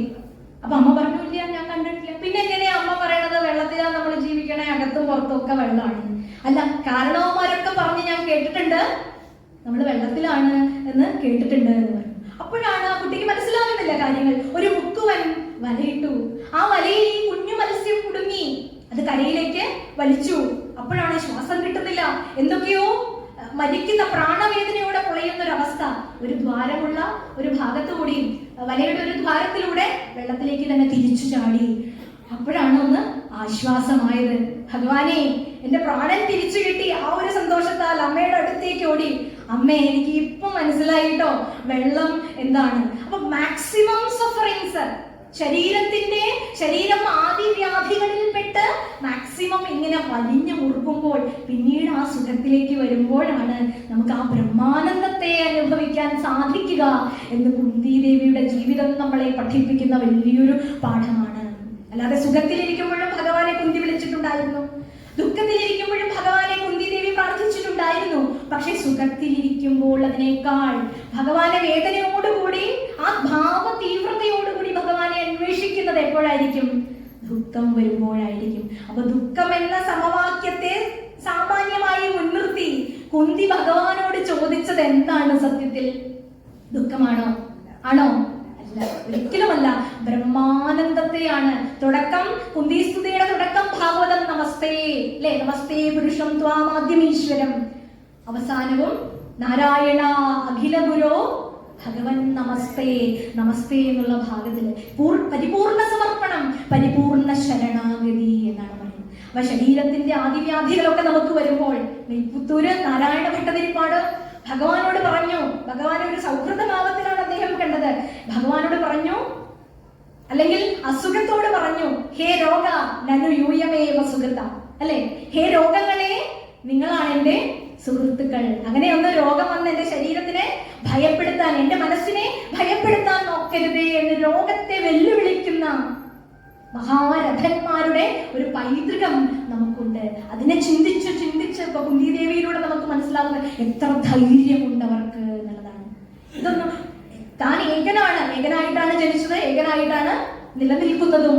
തന്റെ ഉള്ളിലുള്ള ആ ആത്മശക്തിയെ ഉണർത്തിയവളാണ് കുന്തി. അതിനു വേണ്ടി വന്ന സാഹചര്യങ്ങളോ ആദിവ്യാധികളായിട്ട് വന്നു, ദുഃഖങ്ങളായിട്ട് വന്നു. അപ്പൊ നമുക്ക് ആദി വരുമ്പോഴും വ്യാധി വരുമ്പോഴും ഭഗവാനോട് പരിഭവം പറയുന്നു, ഞാൻ ഇത്രയൊക്കെ ഭഗവാനെ നിന്നെ വിളിച്ചില്ലേ, എന്നിട്ടും നീ എനിക്കിത് തന്നല്ലോ എന്ന് പരിഭവം പറയുമ്പോൾ കുന്തിയും നമ്മളും തമ്മിലുള്ള ഒരു വ്യത്യാസം നമ്മൾ മനസ്സിലാക്കണം. കുന്തി സ്തുതി നമ്മൾ വായിക്കാറുണ്ട്, കുന്തിയെ പരിചയപ്പെട്ടിട്ടുണ്ട്.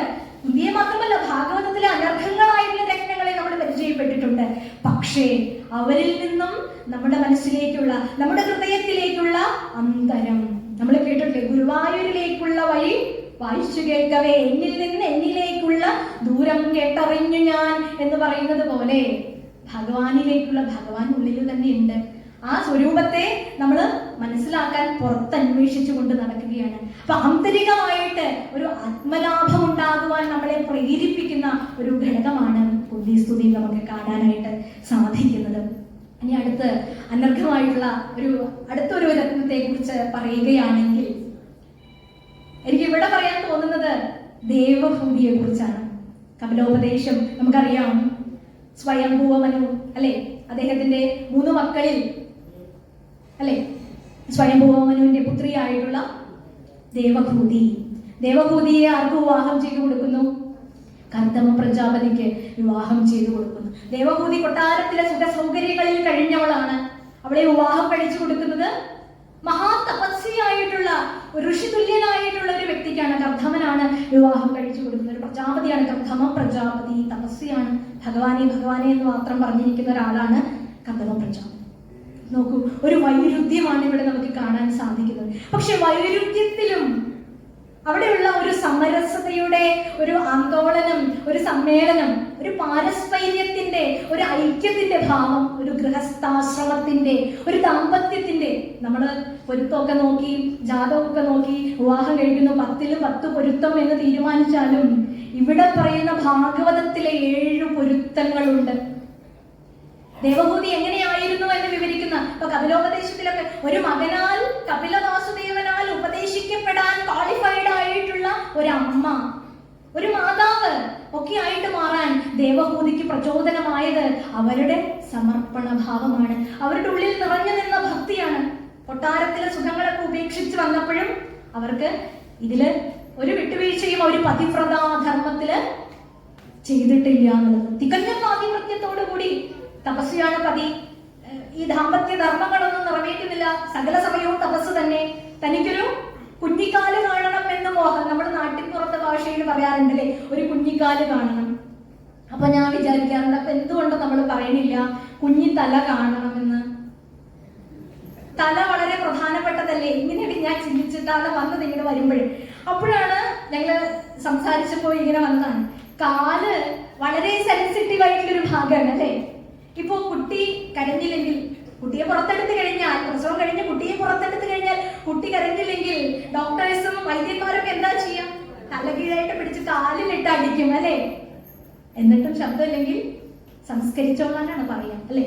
അപ്പൊ കാല് എന്ന് പറയുന്നത് വളരെ വിശേഷപ്പെട്ട ഒന്നാണ് എന്ന് മനസ്സിലാക്കാൻ സാധിക്കുന്നു. അപ്പൊ ഇതായിരുന്നു ശരിക്കും ദേവഭൂതിയുടെ മനസ്സിലുള്ള ഒരു ആഗ്രഹം. പക്ഷേ ഈ ആഗ്രഹം മനസ്സിൽ വെച്ചുകൊണ്ട് തന്റെ ഭർത്താവിനോട് ഒന്നും തന്നെ പറഞ്ഞില്ല.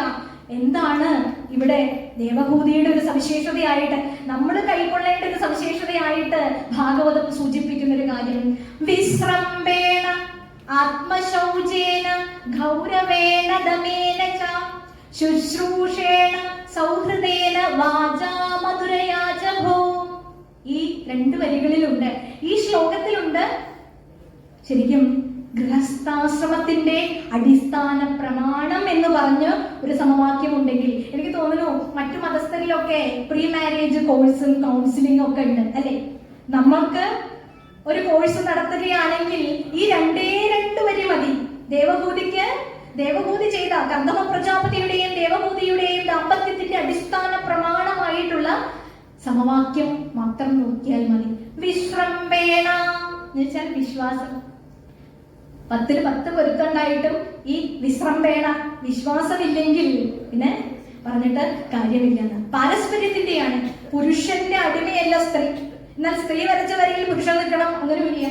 2 പേരും എന്റെ ധർമ്മം ചെയ്യാൻ എനിക്കൊരു കൂട്ട്, അവരുടെ ധർമ്മം ചെയ്യാൻ ഞാൻ അവർക്കൊരു കൂട്ട്. ഇത് പാരസ്പര്യത്തിൻ്റെതാണ്. പോലെയാണ്. ഇത് ഐക്യത്തിൻ്റെതാണ്. ഇതാണ് സഹധർമ്മ ചര എന്ന് പറയുന്നത്. സഹധർമ്മിണി എന്നൊക്കെയാണ് പണ്ട് പത്നിയെ വിശേഷിപ്പിക്കുമ്പോൾ സഹധർമ്മിണി, എന്റെ ധർമ്മപത്നി എന്നൊക്കെയാണ് പറയാറ്. പക്ഷെ ഇന്ന് അതൊക്കെ മാറി ഭാര്യയായി വിളിക്കുന്നതിൽ തന്നെയുള്ള വ്യത്യാസങ്ങൾ വന്നു. അതിനനുസരിച്ച് അതിന്റെ അർത്ഥവും അവരുടെ പ്രവൃത്തികളും വ്യത്യാസപ്പെട്ടു എന്നുള്ളതാണ്. അപ്പൊ ധർമ്മം ഭഗവാനെ ഏൽപ്പിച്ചിരിക്കുന്നത്, ധർമ്മപുരുഷൻ എന്നൊന്നും എവിടെയും പറഞ്ഞു കാണാറില്ല അല്ലേ.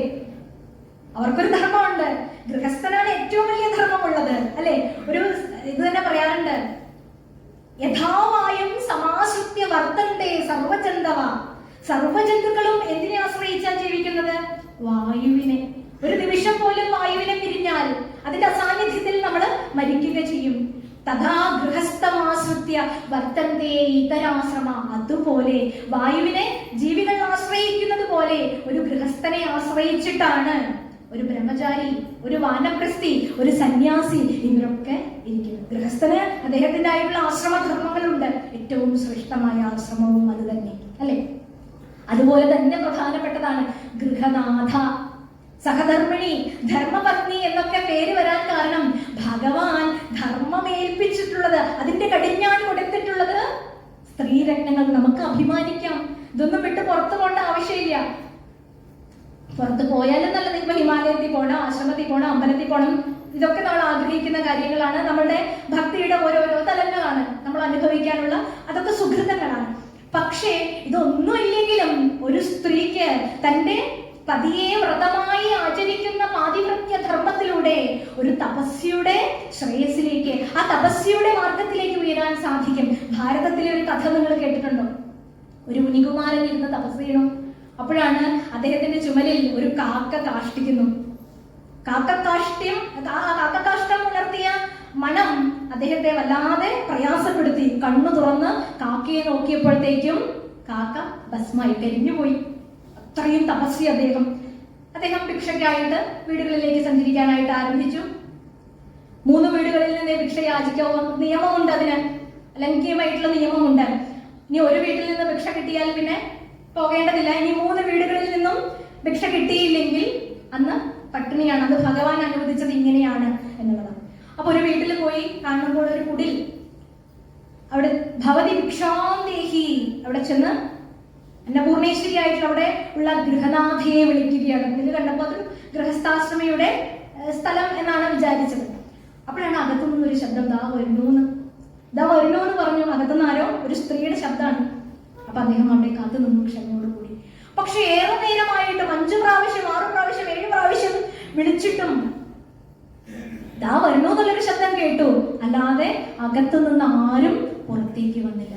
അദ്ദേഹത്തിന് ദേഷ്യം വരാൻ തുടങ്ങി. തപസ്വിയായ ഇത്രയും ആദരിക്കപ്പെടേണ്ട ഒരാള് ഇവിടെ വന്നിട്ടും ഇതിനൊന്നും ഒരു വിലയും കൽപ്പിക്കാതെ ഇത്ര നേരമായിട്ട് തന്നെ ഇങ്ങനെ ക്ഷമിക്കാൻ വച്ച ഒരാൾക്കു നേരെ ക്രോധിതനായിട്ട് മഹർഷി ശപിക്കാൻ ഒരുങ്ങുകയാണ്.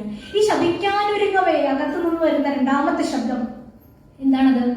മഹർഷിയെ, അങ്ങ് ദേഷ്യപ്പെട്ട് ശപിക്കാൻ ഒരുങ്ങിയാൽ ഭസ്മമാകാൻ ഞാനൊരു കാക്കയല്ല എന്നുള്ള ഒരു ശബ്ദമായിരുന്നു.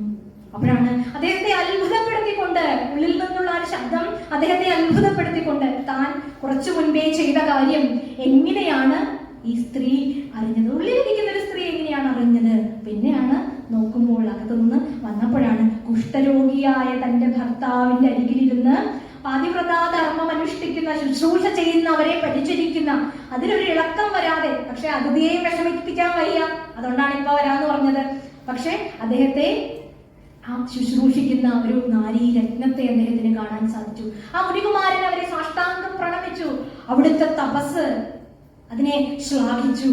ഒന്ന് ആലോചിച്ച് നോക്കൂ. അപ്പൊ അമ്പലത്തിൽ പോയിട്ടില്ല, ആശ്രമത്തിൽ പോയിട്ടില്ല, ആ കാടിന്റെ കുടിലിരുന്ന് ഭർത്താവ് പ്രത്യക്ഷ ദൈവതം എന്നാണ് പറയുന്നത്. അങ്ങനെ ആരാധിക്കാൻ കഴിവുള്ള തപസ്യയുടെ ആ ലിസ്റ്റിലേക്ക് ഉയർന്ന സ്ത്രീരത്നങ്ങൾ നമുക്ക് പാഠ്യവിഷയങ്ങളാണ്.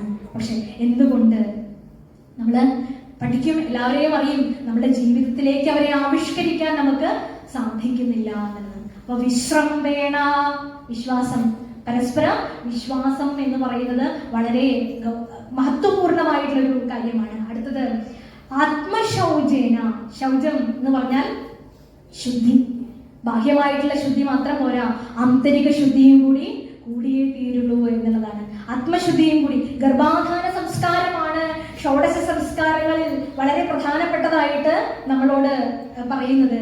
ഗർഭാധാനം പോലും അത്രയും വ്രതത്തിന്റെയും കേവലം കാമചേഷ്ടകളുടെ ഉപോൽപ്പന്നങ്ങളാക്കിയ അല്ലെങ്കിൽ അങ്ങനെയുള്ള കുട്ടികളെ അല്ല നമ്മൾ സൃഷ്ടിച്ചെടുക്കേണ്ടത്. വ്രതത്തിന്റെയും ആത്മ സംസ്കരണത്തിന്റെയും ശാരീരിക ശുദ്ധിയുടെയും അടിസ്ഥാനത്തിൽ ദമ്പതികൾ തീർത്തും വ്രതത്തിലായിരിക്കുന്ന സമയത്ത് വ്രതത്തോടെ ചെയ്തെടുക്കേണ്ട ഒന്നാണ് മൈഥുനവും എന്നാണ് ഋഷി നമ്മളെ ഓർമ്മിപ്പിക്കുന്ന അടിസ്ഥാന തത്വം. ഇന്നതില്ല. പണ്ടൊക്കെ കുട്ടികൾക്ക്, മുതിർന്ന അമ്മമാർക്കറിയാം, കുട്ടികളുടെ ശരീരം ശുദ്ധീകരിക്കാൻ, വയറ് ശുദ്ധീകരിക്കുവാൻ വേണ്ടി കടുക്ക പോലുള്ള സാധനങ്ങളൊക്കെ അരച്ചു കൊടുക്കുമായിരുന്നു. അതല്പം കശപ്പുള്ളതാണെങ്കിലും നമ്മളുടെ ശരീരത്തിന്റെ ശുദ്ധിയെ ഓർത്തത് വിഷമിച്ചിട്ടാണെങ്കിലും കഴിക്കുമായിരുന്നു. ഇന്ന് അങ്ങനെ യാതൊരു വിധത്തിലുള്ള ശുദ്ധി പ്രക്രിയകളും ബാഹ്യമായിട്ട് എന്തൊക്കെയോ നമ്മൾ ചെയ്യുന്നു. ആന്തരിക ശുദ്ധിയിലെ ശരീരത്തിന്റെ ഉള്ളിലുള്ള ഓർഗാൻസിനെ നമ്മൾ ശ്രദ്ധിക്കുന്നത് പോലും പൈസ കൊടുത്ത് വാങ്ങിച്ചതല്ലേ എന്ന് പറഞ്ഞു കളയാൻ പഠിച്ച ഫാമിലി പാക്കുകളൊക്കെ വേസ്റ്റ് ബാസ്ക്കറ്റിലേക്ക് ഇടുന്നത് പോലെയാണ് നമ്മൾ വയറ്റിലേക്ക് ഇടുന്നത്. നോക്കൂ, 2-3 ദിവസം കഴുകാത്ത കുളിമുറിയും കക്കൂസും എങ്ങനെയുണ്ടാവും? ദുർഗന്ധം വമിക്കുന്ന ആ സ്ഥലത്തേക്ക് പോകാൻ പോലും നമുക്ക് അറപ്പായിരിക്കും. അപ്പൊ എത്രയോ നാളുകളായിട്ട് ശുദ്ധീകരിക്കാത്ത നമ്മളുടെ ഈ ഉദരത്തിലാണ് അടുത്ത സന്താനം, അടുത്ത പ്രജ ഉണ്ടാവാൻ പോകുന്നതെങ്കിൽ എന്ത് ശുദ്ധിയാണ് നമ്മൾ പാലിക്കുന്നത്? എന്ത് വ്രതനിഷ്ഠയാണ് മനസ്സിനെ ശുദ്ധീകരിക്കാൻ നാം പാലിക്കുന്നത് എന്നുള്ളത് ചിന്തനീയമായിട്ടുള്ള ഒരു വിഷയമാണ്. അപ്പൊ ആത്മശുദ്ധി വളരെ പ്രധാനപ്പെട്ട ഒന്നാണ്. ഇനി ഗൗരവേണ, മൂന്നാമത്തെ കാര്യം എന്ന് പറഞ്ഞത് ഗൗരവം വെച്ചാൽ ബഹുമാനം കൊടുക്കുക, ആദരവ് കൊടുക്കുക.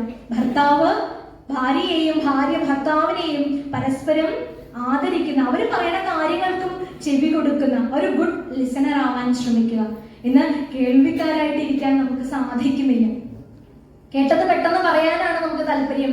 പക്ഷെ ഒരാളെ കേൾക്കാൻ, ഒരാളുടെ പ്രശ്നങ്ങൾ ശ്രമിക്കാനുള്ള മനസ്സ് നമുക്കില്ല. നമ്മൾ ഭഗവത് കഥകൾ കേൾക്കാൻ ചിലപ്പോൾ ഉത്സാഹത്തോടെ കൂടി ഇരിക്കുന്നവരാവാം. പക്ഷെ നമ്മുടെ വീടുകളിൽ തന്നെയുള്ള, നമ്മുടെ കുടുംബങ്ങളിൽ തന്നെയുള്ള, നമ്മുടെ അയൽപ്പക്കങ്ങളിലുള്ള പ്രശ്നങ്ങളെങ്കിലും കേട്ട് നമ്മളാൽ കഴിയുന്ന വിധത്തിലുള്ള സാന്ത്വനങ്ങൾ കൊടുക്കാൻ അവർക്ക് സാധിച്ചാൽ, ഇതാണ് ഒരു കുടുംബമാണ് ശരിക്കും നമ്മുടെ ധർമ്മശാസ്ത്രത്തിന്, ഭാരത സംസ്കൃതിയുടെ അടിസ്ഥാന പ്രമാണം എന്ന് കാണിക്കുന്ന വിധത്തിലുള്ള ജീവിതചര്യയായിരുന്നു ദേവഹൂതിയുടെയും കർദമ പ്രജാപതിയുടെയും. ദേവഹൂതി എന്നുള്ള ഒരു സ്ത്രീയെ മുൻനിർത്തിയിട്ടുള്ള ഒരു സമവാക്യത്തെയാണ് വേദവ്യാസ മഹർഷി നമ്മുടെ മുന്നിലേക്ക് കാഴ്ചവെക്കുന്നത്. പരസ്പരം ബഹുമാനിക്കാനുള്ള ആ ഒരു കഴിവ്. അടുത്തത് ദമേനച, ഇന്ദ്രിയ നിഗ്രഹം.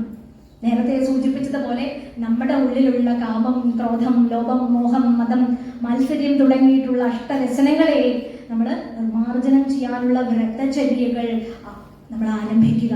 എന്നാലേ ഇന്ദ്രിയ നിഗ്രഹം, മനസ്സിനെ നിയന്ത്രിക്കാൻ വലിയ പാടാണ്.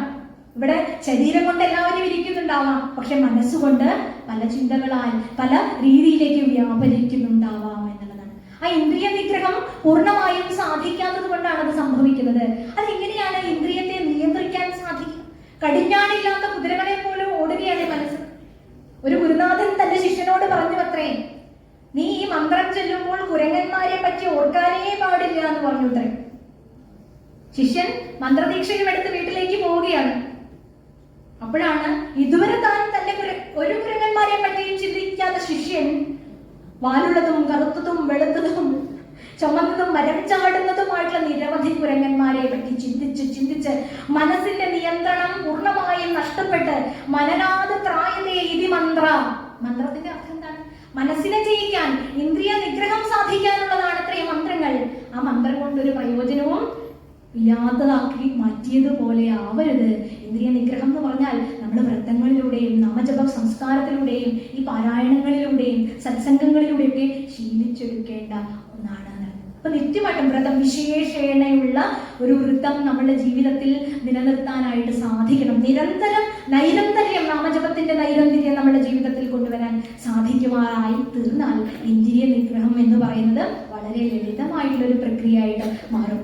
അതിനാണ് ഇപ്പൊ ക്ഷേത്രങ്ങളിൽ, നമ്മുടെ പൂജാമുറികളിലൊക്കെ വളരെ വർണ്ണാഭമായിട്ട് ഭഗവാനെ അലങ്കരിച്ചു വെച്ചിരിക്കുന്നു, ഒരു ദീപം തെളിച്ചു വെച്ചിരിക്കുന്നു. അതിലേക്ക് നമ്മളുടെ ശ്രദ്ധ, കണ്ണവിടെ അറസ്റ്റായി. കാത് എന്ന് പറയുന്നത് ഭഗവത് വാണികൾ, അതിലുള്ള മണിമുഴക്കങ്ങൾ ഉണ്ടാവും, ഭഗവത് വാണികളെല്ലാം നമ്മൾ കേൾക്കും. നാവ് കൊണ്ട് ഭഗവത് കീർത്തനങ്ങൾ നമ്മൾ ആലപിക്കും, അല്ലെ? എല്ലാ ഇന്ദ്രിയങ്ങളും ഭഗവാൻ. അപ്പോഴാണ് അവിടെ കടുക് പൊട്ടിച്ച അല്ലെങ്കിൽ മുളക് പൊട്ടിച്ച മണം മൂക്ക് അടുക്കളയിലേക്ക് ചെന്നു. പൂജാറൂമിൽ ഇരിക്കുകയായിരുന്നു, അമ്മ എന്തോ അടുക്കളയിൽ ഉണ്ടാക്കുന്നു.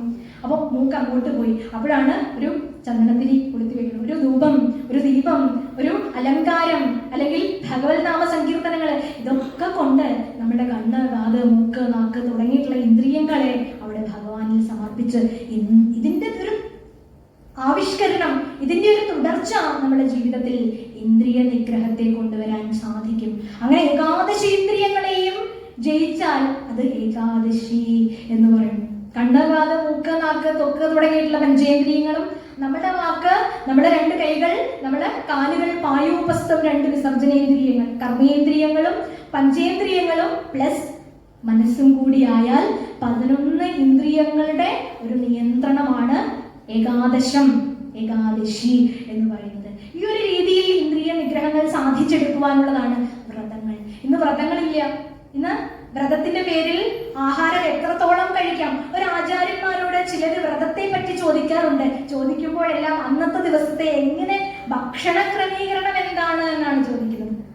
ഭക്ഷണത്തെ പറ്റിയാ ചോദിക്കും. എന്താണോ നമ്മൾ ത്യജിക്കേണ്ടത് എന്ന് വെച്ച് ഒട്ടും ആഹാരമില്ലാതെ ശരീരത്തെ പീഡിപ്പിക്കണതല്ല വ്രതങ്ങൾ. ഉപവസിക്കുക. ഭഗവാന്റെ അടുത്തിരിക്കുമ്പോൾ ഭക്ഷണം കഴിക്കുമ്പോൾ കിട്ടുന്ന രസത്തിനേക്കാൾ വലുതാണത്. അതുകൊണ്ട് ഭക്ഷണം ഉപേക്ഷിക്കുകയാണ്. ഭഗവാനോട് അടുത്തിരിക്കുമ്പോൾ ഉറക്കത്തിലേക്ക് പോലും അത് കൊണ്ടുപോകുന്നില്ല, അതുകൊണ്ട് ഉറക്കം വിളയ്ക്കുന്നു. അതാണ് വ്രതം എന്ന് പറയുന്നത്. അത് ശീലിക്കാൻ ജീവിതത്തിൽ സാധിച്ചൊരു സ്ത്രീയാണ് ആര്? ദേവഹൂതി.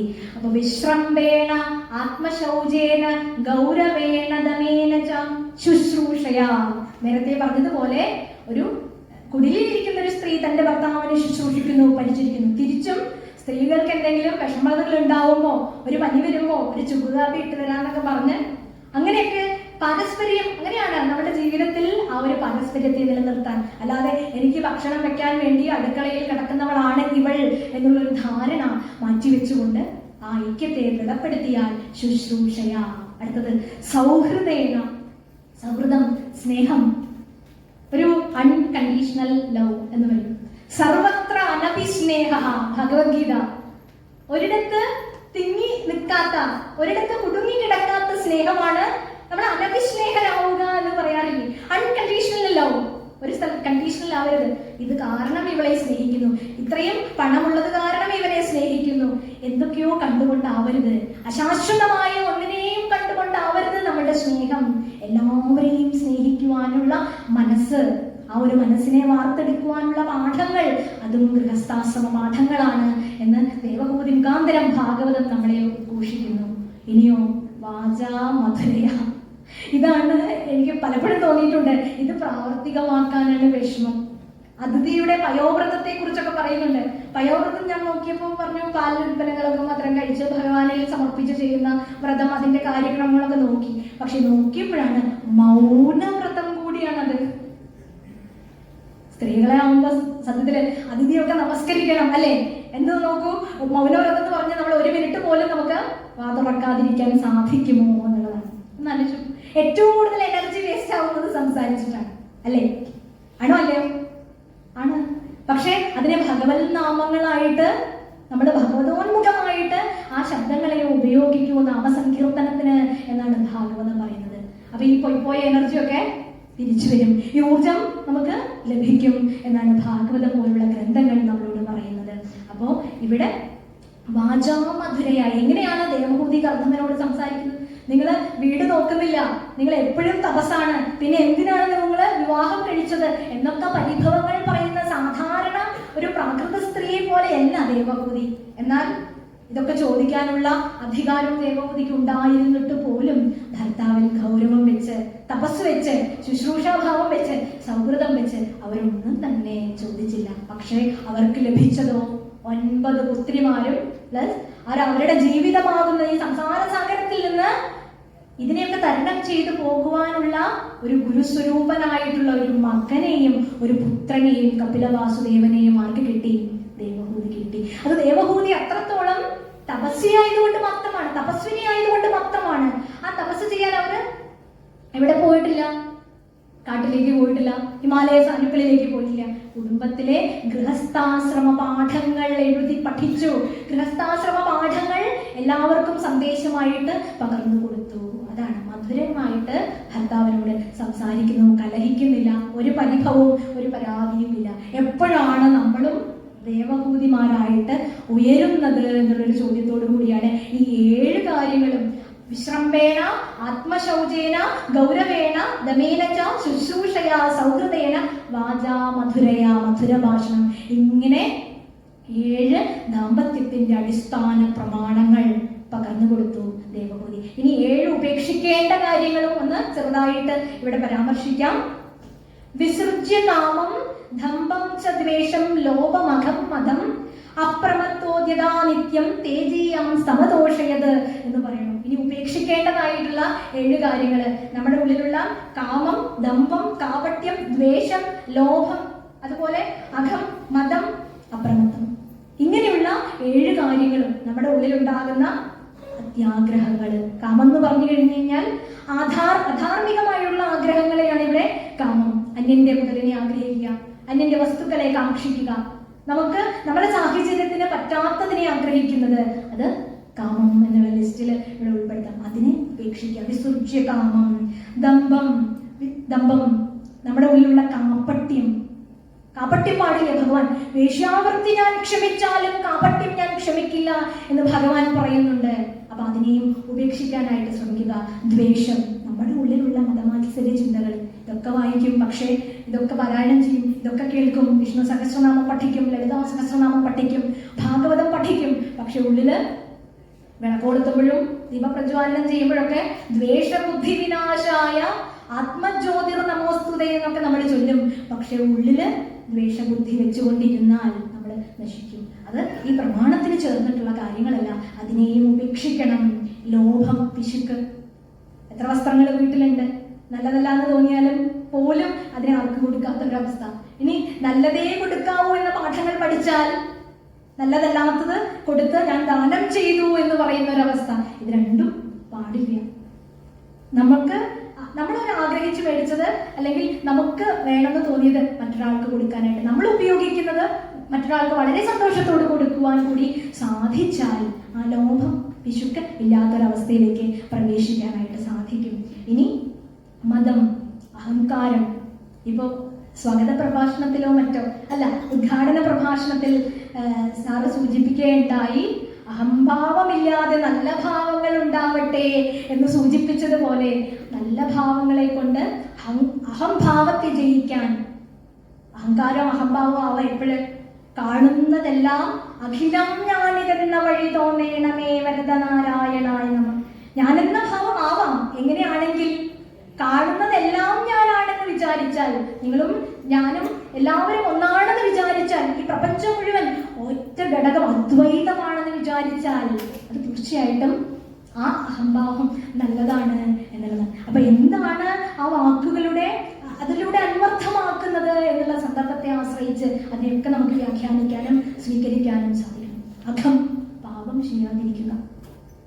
നമ്മുടെ ജീവിതത്തിൽ പാപം ചെയ്യാതിരിക്കല് ഏതൊരു കാലഘട്ടത്തിലും, ഗൃഹസ്ഥാശ്രമത്തിൽ മാത്രമല്ല. ഇതൊക്കെ ഗൃഹസ്ഥാശ്രമത്തിൽ എന്ന് പറഞ്ഞു കഴിഞ്ഞാൽ അടുത്ത തലമുറ അതിനെ പകർത്താൻ തയ്യാറായിട്ട് നിൽക്കുകയാണ്. അതുകൊണ്ട് തീർച്ചയായിട്ടും അത് ഉപേക്ഷിക്കുക. മതം, മറവി. അടുത്തതായിട്ട് മറവി പാടില്ല.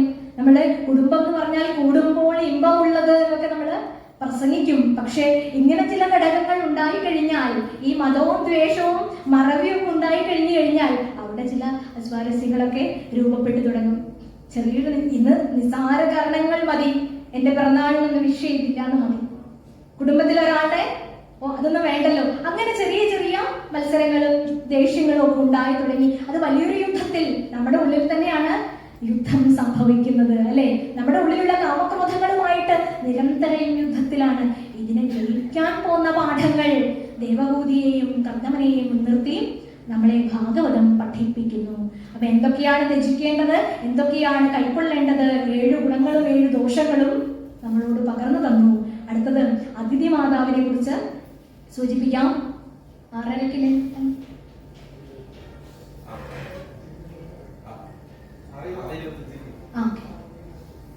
അടുത്തത് അതിഥി മാതാവ്. നേരത്തെ സൂചിപ്പിച്ചതുപോലെ വാമനാവതാരത്തിൽ ശരിക്കും അതിഥി വിഷമിച്ചിരിക്കുന്ന ഒരു സന്ദർഭത്തിലാണ് കശ്യപ മഹർഷി തപസ്സൊക്കെ കഴിഞ്ഞിട്ട് ആ ഗൃഹത്തിലേക്ക് കടന്നു വരുന്നത്. എന്താണ് അതിഥി വിഷമിച്ചിരിക്കുന്നത്? സ്വാഭാവികമായിട്ടും ഭർത്താവിൽ നിന്നുള്ളൊരു ചോദ്യം വന്നു.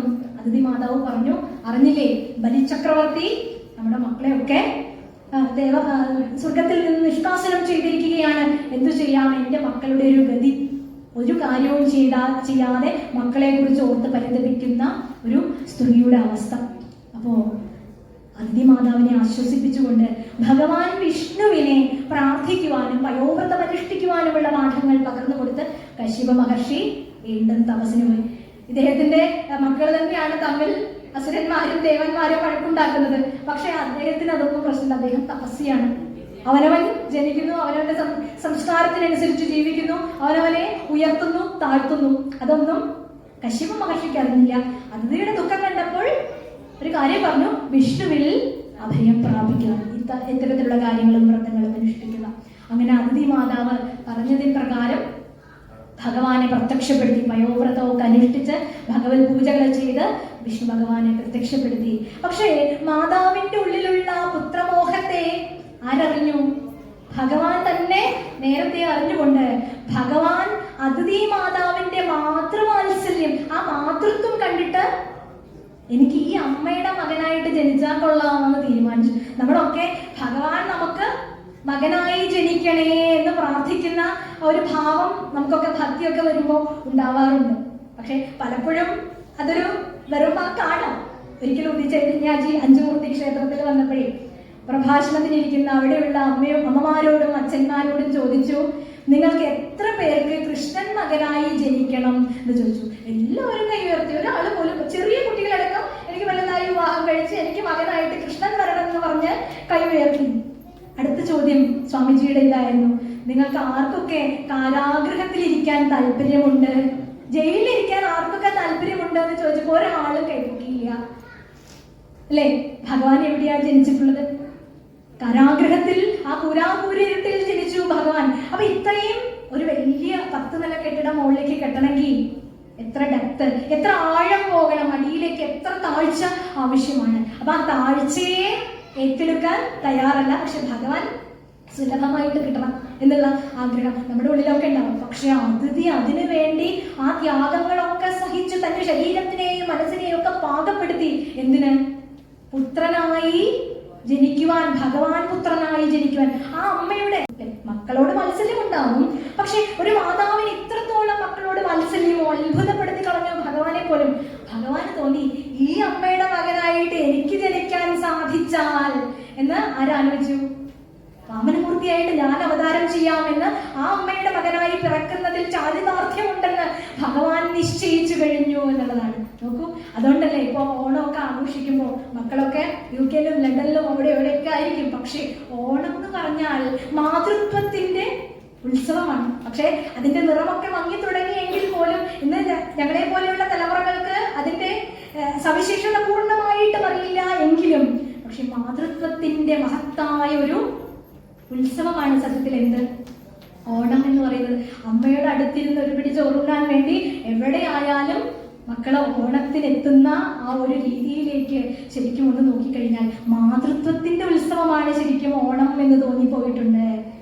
നമ്മുടെ ദേവാസുരയുദ്ധം ബലിചക്രവർത്തിയുടെ ഗർഭ തീർക്കാൻ വന്ന വാമനമൂർത്തിയെ കുറിച്ച് കേട്ടിട്ടുണ്ട്. പക്ഷെ ഈ മാതൃശബ്ദത്തിന്റെ, ഈ മാതൃവാത്സല്യത്തിന്റെ കഥ നമ്മൾ കേട്ടിട്ടുണ്ടാവാൻ ഉണ്ട്, കേട്ടിട്ടുള്ളവരുണ്ടാവാൻ സാധ്യത കുറവാണ് എന്നുള്ളതാണ്. കാരണം കേവലം അമ്മയായിട്ട് മാറാം, പക്ഷേ മാതൃശബ്ദത്തിലേക്കും മാതൃത്വത്തിലേക്കും ഉയരാൻ സാധിക്കുമോ?